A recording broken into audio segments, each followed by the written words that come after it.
السلام علیکم ناظرین، میں امید کرتا ہوں آپ سب اللہ کے فضل و کرم سے خیریت سے ہوں گے۔ شارٹ ہسٹری آف پاکستان میں پیش کر رہا ہوں، آپ کے ساتھ شیئر کر رہا ہوں۔ تو رات میں ایک جگہ پہ ہے کہ خداوند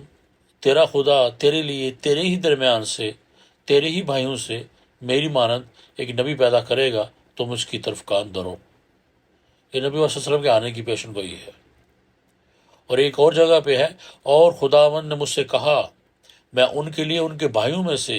تو سا ایک نبی پیدا کروں گا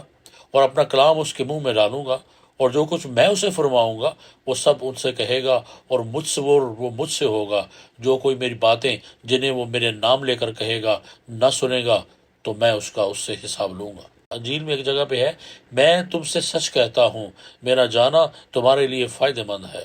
کیوں اگر میں نہ جاؤں تو وہ مددگار تمہارے پاس نہیں آئے گا، لیکن اگر جاؤں گا تو اسے تمہارے پاس بھیج دوں گا۔ مجھے تم سے اور بھی باتیں کہنی ہیں لیکن تم ان کو برداشت نہیں کر سکتے، لیکن جب وہ یعنی سچائی کی روح آئے گی تو تم کو سچائی کی راہ دکھائے گی، اس لیے کہ وہ اپنی طرف سے نہیں کہے گا بلکہ جو کچھ خدا سے سنے گا وہی کہے گا، تمہیں وہ آئندہ کی خبر دے گا۔ انجیل میں ہی ایک اور جگہ پہ ہے، لیکن جب وہ مددگار آئے گا جس کو میں تمہاری طرف باپ کی طرف سے بھیجوں گا یعنی سچائی کی روح، وہ میری گواہی دے گا اور تم بھی گواہ ہو۔ انجیل میں یہ ایک اور جگہ پہ ہے، اس لیے میں تم سے کہتا ہوں کہ خدا کی بادشاہ تم سے لے لی جائے گی، اور اس قوم کو جو اس سے پھل لائے دے دی جائے گی، اور جو اس پتھر پر گرے گا اس کے ٹکڑے ٹکڑے ہو جائیں گے، مگر جس پر وہ گرے گا وہ اسے پیس ڈالے گا۔ ناظرین، قدرت کا قانون ہے، جب زمین گرمی کی شدت سے تما اٹھتی ہے، آفتاب کی گرمی اس کی رگ رگ سے نمے زندگی کو چوس لیتی ہے، آسمان کی شعلہ ریزیاں ساری فضا کو ایک دہکتا ہوا انگارہ بنا دیتی ہیں، باد سموم کی ہلاکت سامانیاں تازگی اور شگفتی کو جرس ڈالتی ہیں، پھول مرجھا جاتے ہیں، شگوفے ٹوٹ جاتے ہیں، کلیاں پھول بننے سے پہلے بکھر جاتی ہیں، لالا کا رنگ اڑ جاتا ہے، پتیاں سوکھ جاتی ہیں، شاخیں نیم جاں ہو جاتی ہیں، لہلہاتی کھیتیاں خشک ہو جاتی ہیں، ہر طرف سرسر و پتجھڑ کا راج قائم ہو جاتا ہے، تابندہ چشمے دیدہ کور کی طرح بے نور ہو جاتے ہیں، مرمری ندیاں خط تقدیر محکومہ کی طرح بے آب رہ جاتی ہیں، لو کی دشت سے سارے کامتے ہیں، راستے ہامتے ہیں، خنکی کہیں غاروں میں جا چھپتی ہے، ٹھنڈک سہم کر کنو میں جا دبکتی ہے، وفور تپش سے سینہ کائنات میں سانس رکنے لگتی ہے، جنگل کے جانور آسمانی شولوں کی لپٹ سے کہیں پناہ نہیں پاتے، پرندے اپنے گھونسلوں میں نرم و نازک زبانیں نکالے نڈھال ہو کر پڑے رہ جاتے ہیں، طاہر نگاہ تک بھی کاشانہ چشم سمٹ کر رہ جاتے ہیں، انسانی زندگی اور اس کی تمام لطافتوں سے مایوس ہو جاتا ہے، سوختہ بخت کسان کھیت کے کنارے کھڑا للچائی ہوئی نظروں سے آسمان کی طرف دیکھتا ہے کہ کہیں سے اس کی ٹھنڈک کا سامان دکھائی دے، لیکن اس کی نامراد نگاہیں حسرت بن کر اس کے ویران قلب میں لوٹ آتی ہیں۔ اس طرح جب حیات کے کسی کونے میں نمی باقی نہیں رہتی، کائنات کے کسی کونے میں زندگی نہیں دکھائی دیتی، تو یاس و ناامید کی اس انتہائی عالم میں مبدائے فیض کی کرم گستری سے صحاب رحمت کسان کی آنکھوں کا نور بن کر فضائے آسمانی پر چھا جاتا ہے، اور اپنی جوہر پاشیوں اور گوہر ریزیوں سے دامن ارضی کو بھرپور کر دیتا ہے، زمین مردہ میں پھر زندگی آ جاتی ہے، رگے کائنات میں نبض حیات پھر سے دھڑکنے لگتی ہے، فضا کے سینے میں رکی ہوئی سانس پھر سے زندگی کی جوئے رواں بن جاتی ہے، چشموں کی خشک آنکھیں شراب زندگی کے چھلکتے ہوئے جام نور بن جاتے ہیں، خشک بے جان ندیوں میں پھر زندگی دوڑنے لگتی ہے، سہمی ہوئی خنکیاں غاروں سے نکل کر فضاؤں میں پھیل جاتی ہیں، خشک بے جان پتوں میں جان پڑ جاتی ہے، مرجھائے ہوئے پھولوں میں عصر نو تازگی و شگفتی آ جاتی ہے، شگوفے چٹکتے ہیں، کلیاں مہکتی ہیں، ٹھنڈی ٹھنڈی ہواؤں کے نفیس و لطیف جھونکے سرسبز و شاداب درختوں کی شاخوں میں لچک اور پھولوں میں یوں جنبش پیدا کر دیتے ہیں گویا بہار جول رہی ہو، خوشی کے جولوں میں ہر طرف ایک نئی زندگی، گویا بہار جول رہی ہو خوشی کے جولوں میں۔ ہر طرف ایک نئی زندگی اور ہر سمت ایک حیات تازہ چومتی، مسکراتی، مچلتی، لوٹتی ایک ایسی جنت نگاہ بن جاتی ہے جس کی ہر روش میں ہر طرف ایک نئی زندگی اور ہر سمت حیات تازہ جھومتی ہے، مسکراتی ہے، مچلتی ہے، لوٹتی ہے۔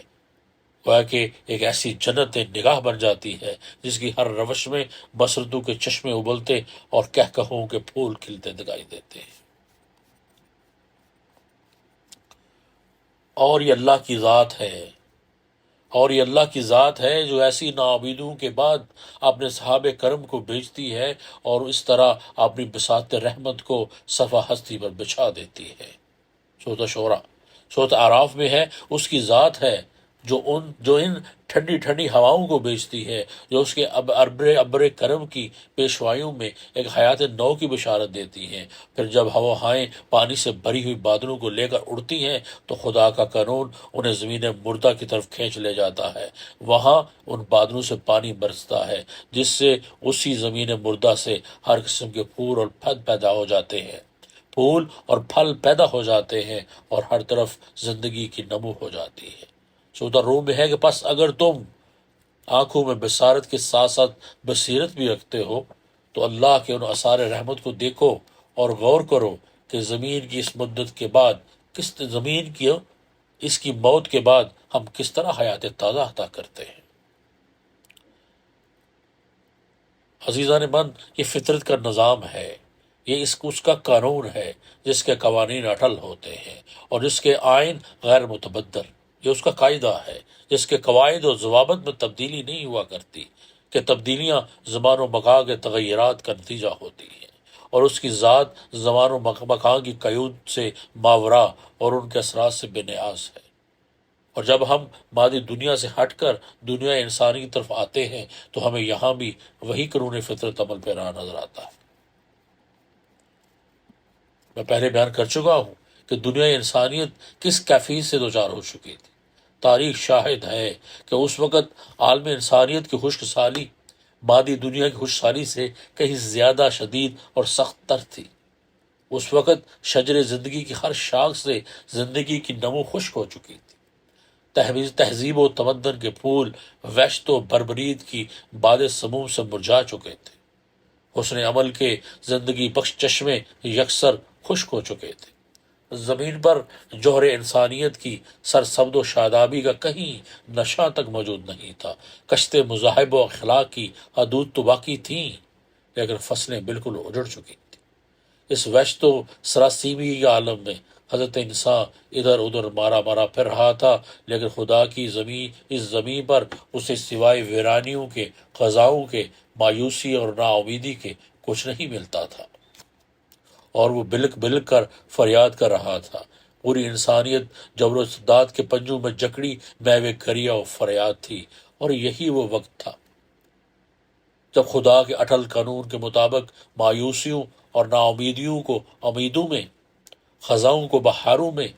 افسردگی اور پس مردگی کو پھر سے تازگی اور شگفتگی میں بدل جانا تھا۔ چنانچہ اس کے لیے رب ذوالجلال کا صحابہ کرم زندہ امیدوں اور تابندہ آرزوں کی ہزارہا جنتیں اپنے آغوش میں سمیٹے ربیع الاول کے مقدس مہینے میں فاران کی چوٹی پر جھول کے آیا اور بالدہ امین کی مبارک وادیوں میں کھل کر برسا، جس سے انسانیت کی مرجھائی ہوئی کھیتیاں لہلہا اٹھی، اخلاق و تمدن کے مرجھائے ہوئے پھولوں پر پھر سے بہار آ گئی، عمرانیت اور مدنیت کے سبزہ پامال میں نزہت و لطافت پیدا ہو گئی، اعمال صالحہ کے خشک چشمے حیات تازہ کے جوئے رواں میں تبدیل ہو کر بہہ نکلے، طغیانی اور سرکشی کی باد سموم عدل و انصاف کی جاں بخش نسیم سحر میں بدل گئی، فضائے عالم مسرتوں کے پرکیف نغموں سے گونج اٹھی۔ انسان کو نئی زندگی اور زندگی کو نئے ولولے عطا ہوئے۔ آسمان نے جھک کر زمین کو مبارکباد دی کہ تیرے بخت بلند اور تیرے خوش نصیب ذروں کو اس ذات عطر و اعظم کی باپوسی کی سعادت نصیب ہوئی۔ انسان کو نئی زندگی اور زندگی کو نئے ولولے عطا ہوئے۔ آسمان نے جھک کر زمین کو مبارکباد دی کہ تیرے بخت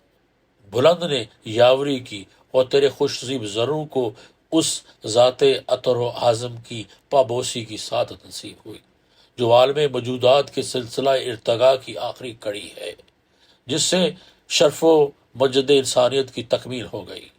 جو علم و بصیرت کے اس افق اعلیٰ پر جلوہ گر ہے جہاں عقل و عشق، فکر و نظر، دین اور دنیا کو حسین کی طرح آپس میں ملتے ہیں، جو دانش نورانی اور حکمت برہانی کے اس بلند مقام پر فائز ہے جہاں غیب و شہود کی وادیاں دامن نگاہ میں سمٹ کر آ جاتی ہیں۔ دنیا سے طاغوتی گفتگو کے تخت الٹ گئے کہ وہ آنے والی ہستی آ گئی صلی اللہ علیہ وآلہ وسلم، جس کی آمد کی خوشخبریاں انبیاء دیتے رہے۔ وہ ہستی آ گئی اور ملوکیت اور کیسری کے لیے پیغام فنا لے کر ایران کے آتش کدو کی آگ ٹھنڈی پڑ گئی کہ اب انسانی تصورات کی دنیا نار کی بجائے نور سے منور ہوگی۔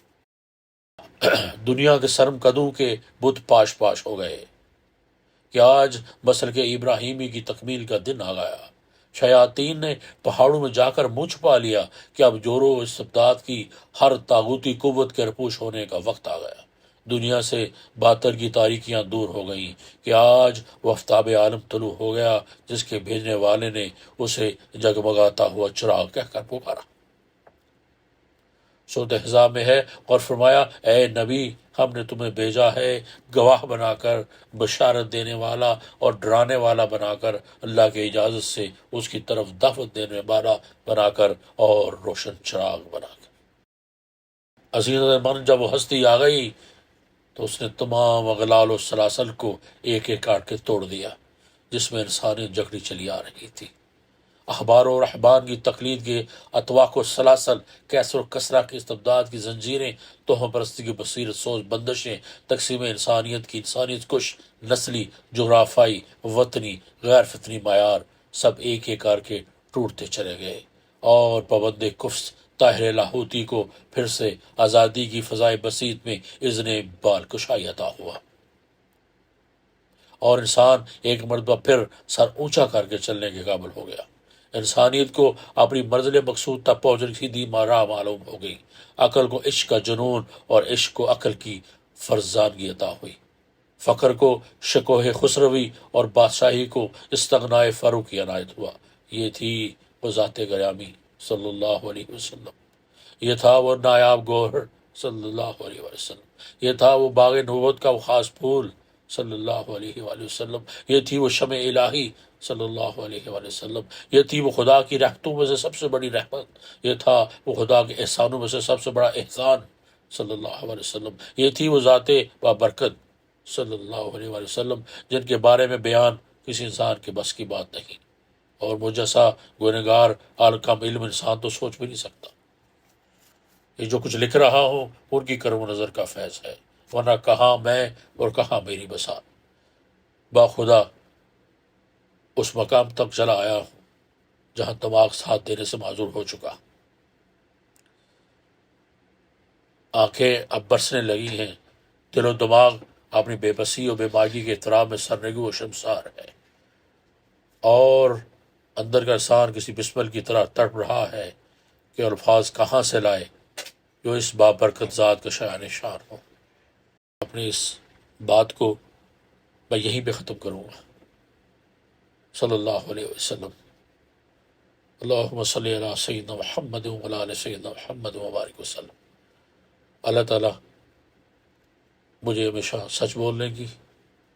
اور سچ پیش کرنے کی توفیق عطا فرمائے، اور ہم سب کو نبی اکرم صلی اللہ علیہ وسلم کی سچی محبت و اتباع نصیب فرمائے۔ یہ ویڈیو کو یہیں تک رکھتے ہیں، انشاءاللہ اگلی ویڈیو میں اس سے آگے دیکھیں گے۔ تب تک لیے اجازت دیجیے، دعا میں یاد رکھیے مجھے بھی، میرے اس چینل کو بھی۔ اللہ حافظ۔